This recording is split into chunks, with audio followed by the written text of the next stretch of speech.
আগের যেটা এনসিসি নামে আপনারা জানতেন, সেই এনসিসির ক্ষেত্রে আজকে একটি সংশোধিত প্রস্তাব সংস্কার কমিশনের পক্ষ থেকে উত্থাপন করা হয়েছে।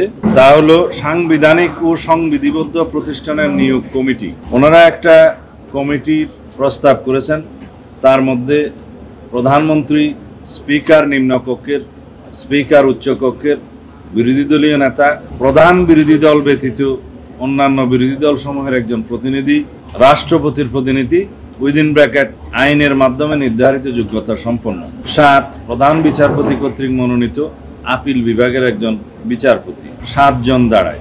এই কমিটি সাংবিধানিক ও সংবিধিবদ্ধ প্রতিষ্ঠানের নিয়োগ সংক্রান্ত এবং অন্যান্য যে পাওয়ার অ্যান্ড ফাংশন আগে উদ্ধৃত ছিল তার মধ্যে 2টা বিষয় ওনারা বাদ দিয়েছেন।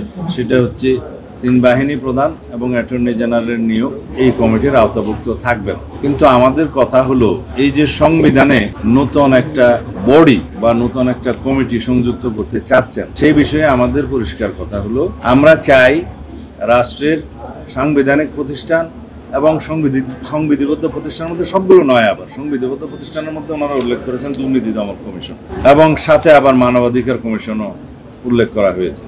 স্থানীয় সরকার কমিশন যেটা উল্লেখ করেছে সেটা এখন বিদ্যমান নাই, এটার অস্তিত্ব নাই যদি হয়, এবং আইন দ্বারা নির্ধারিত অন্যান্য নিয়োগ সেটাও উল্লেখ করেছে।